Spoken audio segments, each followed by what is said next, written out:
নমস্কার গাইস, আমি বিশ্বজিৎ দে বলছি। বিশ্বজিৎ ক্রিকেট চ্যানেলটাকে অবশ্যই সাবস্ক্রাইব করবেন, লাইক করবেন। আমি কিন্তু এখন থেকে আইপিএল খেলা দেখা ছেড়ে দেবো। কারণ হচ্ছে অজিঙ্ক্য রাহানের মধ্যে এত খারাপ ক্যাপ্টেন, ঠিক আছে, আমি জীবনে কোনো দিন দেখিনি। যেখানে 7 ওভারে 62 রান ছিল, ঠিক আছে, সেইখান দিয়ে ওরা অল আউট হয়ে গেল, 100 রানও করতে পারলো না, ঠিক আছে। আর আর অজিঙ্ক্য রাহানের যে আউটটা ছিল, ঠিক আছে, সে আউটটা ছিলই না, নট আউট ছিল। তো অজিঙ্ক্য রাহানের একবারও কি মনে হয়নি যে ডিআরএস নিয়ে ওটাকে দেখার? ওর একটা ভুলের জন্য পুরো টিম স্যাক্রিফাইস করলো, পুরো টিমটা আউট হয়ে গেল। ও জানতো, ও যখন 200 একবার হয়েছিল কি, ও পুরো জিতিয়ে দিয়েছিল, ও আর ভেঙ্কটেশ আইয়ার মিলিয়ে পুরো জিতিয়েই দিয়েছিল, ঠিক আছে, কেকেআরকে। আর 200 যখন ইসে একটা টিমের বিরুদ্ধে 236 না কত দরকার ছিল, ঠিক আছে, ও পুরো জিতিয়েই দিয়েছিল, ঠিক আছে।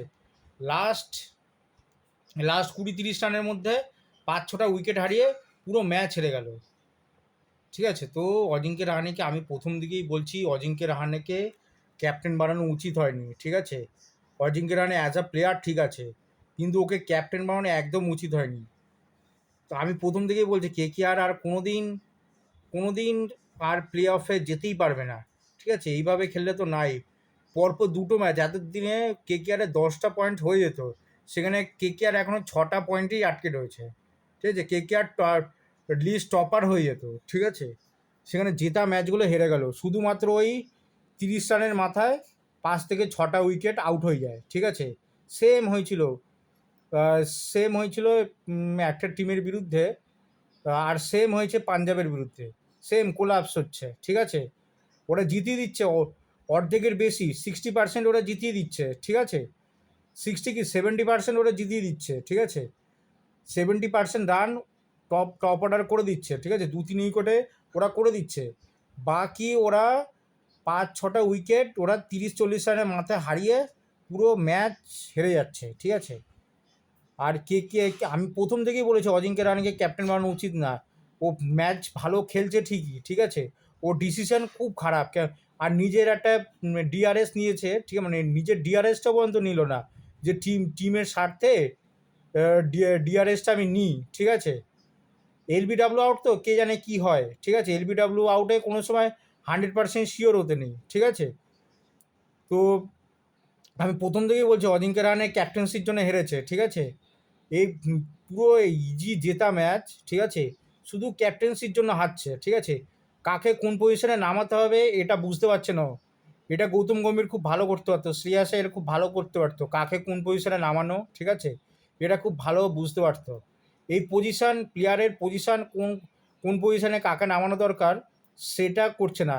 আর কেন ডিককে বারবার ডিকক এত খারাপ খেলছে, ঠিক আছে। একটা খালি 97 রান করেছে, বাকি সব কটা ম্যাচ খারাপ খেলেছে, ঠিক আছে। পাঁচটা ছটা ম্যাচ ছটা ছটা ম্যাচ কেকেআর খেলেছে, ঠিক আছে। সেখানে একটা ম্যাচ বাদ দিয়ে সব কটা 5টা ম্যাচ ডিকক খারাপ খেলেছে। কি দরকার ডিকককে ওপেনিং রাখার? রাহমুল্লাহ গুরবাজ আছে, ঠিক আছে, তারপরে লুবনীত সিসোদিয়া আছে, কত প্লেয়ার আছে কেকেআরে, অনেক প্লেয়ার আছে, ঠিক আছে। তারপরে বারবার বারবার রমনদীপ সিং খেলতে পারছে না, ওকে বারবার কেন কেন চান্স দিচ্ছে আমি তো বুঝতে পারছি না, ঠিক আছে। রমনদীপ সিং একটা ম্যাচও 5 রানের বেশি বানায়নি, ঠিক আছে, ওকে কেন কেন চান্স দিচ্ছে সেটা বুঝতে পারছি না এখনো।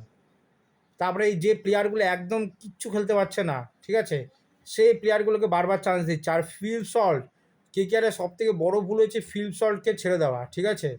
ফিল সল্টকে নিয়ে আরসিবি এখন প্রতিটা ম্যাচ জিতছে, ঠিক আছে, প্রতিটা ম্যাচ জেতাচ্ছে ফিল সল্ট এখন আরসিবির, ঠিক আছে। সেখানে সুনীল নারায়ণের সঙ্গে ফিল সল্ট কত সুন্দর ওপেনার ছিল, আর সেখানে ডিকককে নামিয়ে প্রতিটা ম্যাচ হারাচ্ছে ডিকক, ঠিক আছে। আর